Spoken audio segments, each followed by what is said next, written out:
Hello friend, मैं पुष्पांजलि कुमारी आप लोगों के सामने once again chemistry class 10th का एक लेक्चर लेके आई हूँ और आई होप कि आप पिछले वीडियो देखे होंगे और उससे लाभान्वित हुए होंगे। चलिए आज का वीडियो देखते हैं और आज क्या कुछ है इसमें, इसको देखने का प्रयास करते हैं।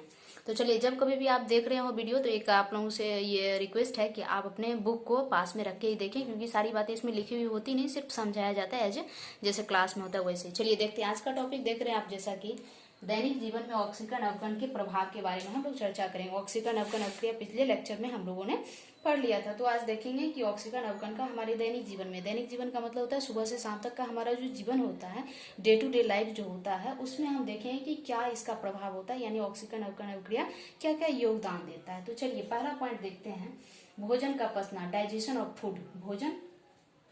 तो आप जान रहे हैं कि हमारी भोजन, हम जो कुछ भी कार्बोहाइड्रेट वाला खाना खाते हैं, भोजन करते हैं, जिसमें कार्बोहाइड्रेट जो एक पोषक तत्व है उसकी मात्रा ज्यादा रहती है। अगर बात करें आलू का, चावल का, ब्रेड का, ये सारा चीज हम जो खाते हैं तो उसमें कार्बोहाइड्रेट होता है और वह कार्बोहाइड्रेट हमारे शरीर में जाने के बाद जब पाचन की क्रिया होती है, जिसको डाइजेशन कहते हैं, तो उस प्रक्रिया में पहले वह स्टार्च में टूटता है और फिर स्टार्च के बाद वह ग्लूकोज में टूट जाता है और फिर वह ग्लूकोज जो है वह हमारे शरीर के ऑक्सीजन के, सेल में ऑक्सीजन प्रेजेंट होता है, ऑक्सीजन जाता है, उस ऑक्सीजन के साथ संयोग करता है और फिर भोजन पच जाता है। और भोजन पचने के बाद जो प्रक्रिया होती है उसको हम यहाँ देखने का प्रयास करते हैं। देखिए C6H12O6 ग्लूकोज हुआ।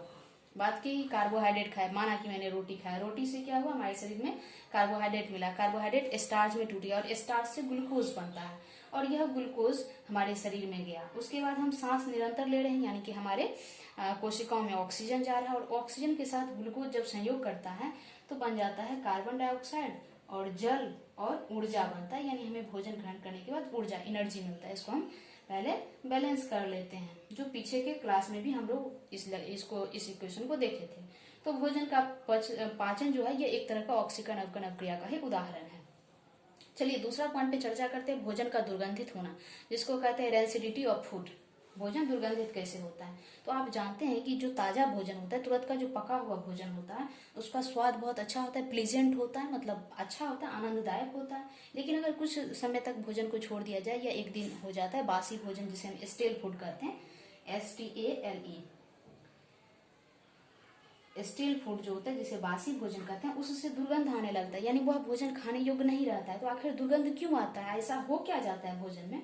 तो इम्पोर्टेंट बात ये आपको जानने वाली बात है कि भोजन जो हमारा पकता है उसमें तेल, वसा, घी आदि का प्रयोग किया जाता है। तो ये तेल, वसा, घी इत्यादि जो भी होते हैं वो वायुमंडल के ऑक्सीजन के साथ संयोग कर लेते हैं और धीरे धीरे ऑक्सीकृत हो जाते हैं, जिस वजह से भोजन खराब हो जाता है, दूषित हो जाता है, भोजन बासी हो जाता है, उससे महक आने लगती है, भोजन का स्वाद अप्रिय हो जाता है। तो इसको रोका कैसे जा सकता है? तो इसके लिए हम क्या कर सकते हैं, रेफ्रिजरेटर, घरों में फ्रिज का नाम तो आपने सुना ही होगा। फ्रिज में अगर हम भोजन को रख दें तो भोजन का ऑक्सीकरण कुछ समय के लिए, यानी 2-4 दिनों के लिए रुक जाता है, तो भोजन दुर्गंधित होने से बच जाएगा।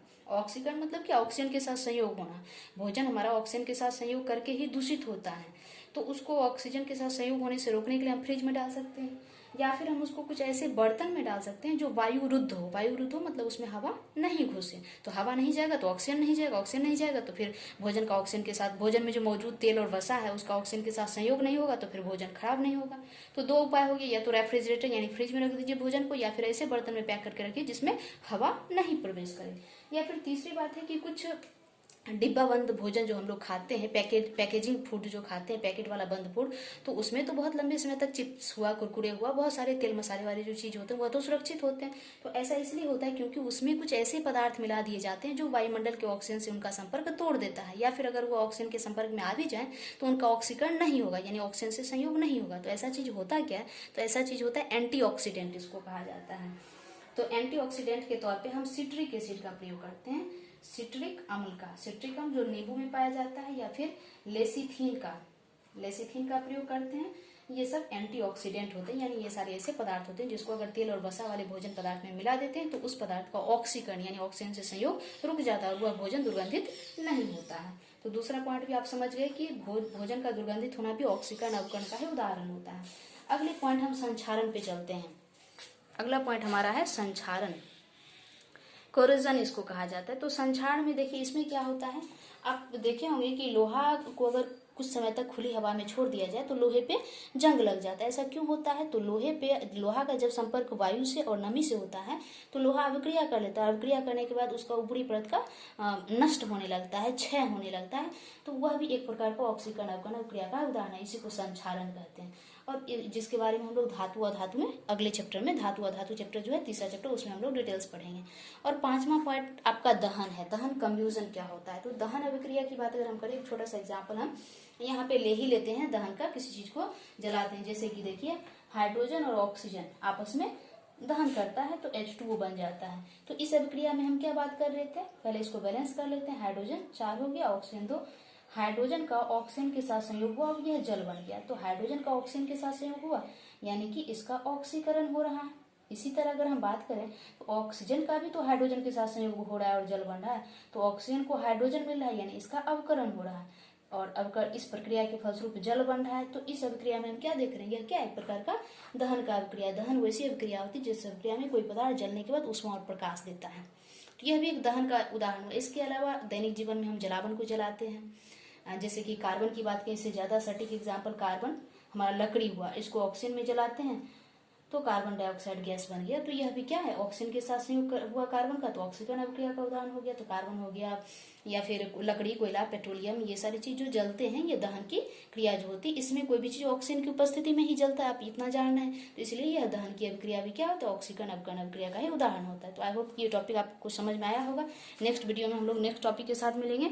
चलिए तब तक आप इसको देखिए। आज के टॉपिक में हम लोगों ने जो कुछ भी पढ़ा उसको एक सही निगाह से देख लीजिए। लाइक, शेयर और सब्सक्राइब कीजिए। आनंद लीजिए। धन्यवाद।